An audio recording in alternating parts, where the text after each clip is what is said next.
આજે પણ ઘણા રિઝલ્ટ છે એટલે મૂવમેન્ટ જોવા મળશે. મોટા રિઝલ્ટની વાત કરીએ તો Eicher Motors, Alkem Laboratories, Apollo Tyres, Vodafone, AstraZeneca, Dilip Buildcon, Deepak Nitrite, Godrej Industries, Garden Reach Ship Builders, Kalyan Jewellers, NBCC, Sun TV, Thermax, Tolins Tyres, Torrent Power અને વોખાટના જે રિઝલ્ટ છે.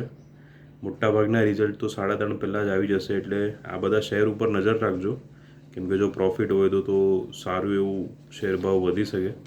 અને જે કંપનીઓથી આજે બચીને રહેવું એમાં છે બોશ, કેમ કે એનો સપ્ટેમ્બર ક્વાર્ટરનો પ્રોફિટ 46% ઘટી ગયો છે. આવી જ રીતે પીએનસી ઇન્ફ્રાટેકનો પણ 43% ઘટી ગયો. સુલા વાઇનયાર્ડ્સનો 37% ઘટી ગયો છે પ્રોફિટ. ગુજરાત સ્ટેટ ફર્ટિલાઇઝરનો 3.5% ઘટ્યો અને ડીસીએક્સ સિસ્ટમનો 73% ઘટી ગયો છે. એટલે આજે આ બધા શેર માઇનસમાં રહી શકે, કેમ કે લોકો ઇન્વેસ્ટમેન્ટ છૂટું કરી નાખશે. હવે જે શેર આજે વધી શકે એમાં સૌથી પહેલાં બીએસસી છે, કેમ કે પ્રોફિટ 188% વધી ગયો, ઘણું સારું કહેવાય. નાયકા છે એટલે એફએસએન ઈ કોમર્સ, એનો બી 66% પ્રોફિટ વધ્યો છે. મેડ પ્લસ હેલ્થનો તો 166% વધી ગયો. અશોકા બિલ્ડકોનનો સૌથી વધારે 334% વધ્યો છે.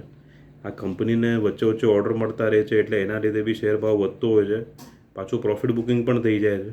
પણ હવે આજે વધશે જ, કેમ કે આટલો પ્રોફિટ વધ્યો છે એટલે પાછું લોકો લોંગ ટર્મ માટે હોલ્ડ કરી શકે.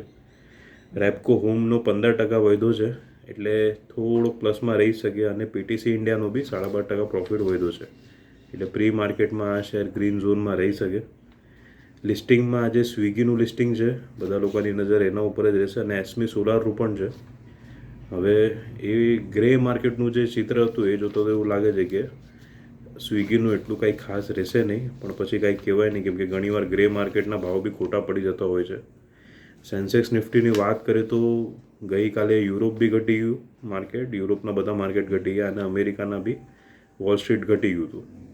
આજે એશિયાનું બી વાત કરીએ તો સિંગાપુર, તાઇવાન, ઇન્ડોનેશિયા અને ચીન પ્લસમાં છે, પણ જાપાન, હોંગકોંગ અને સાઉથ કોરિયા માઇનસમાં છે. અને સૌથી મોટી વસ્તુ ગિફ્ટ નિફ્ટી પણ માઇનસમાં છે, -0.15%. એટલે આજે સેન્સેક્સ નિફ્ટીની શરૂઆત જ નરમ થઈ શકે એવો અંદાજ છે.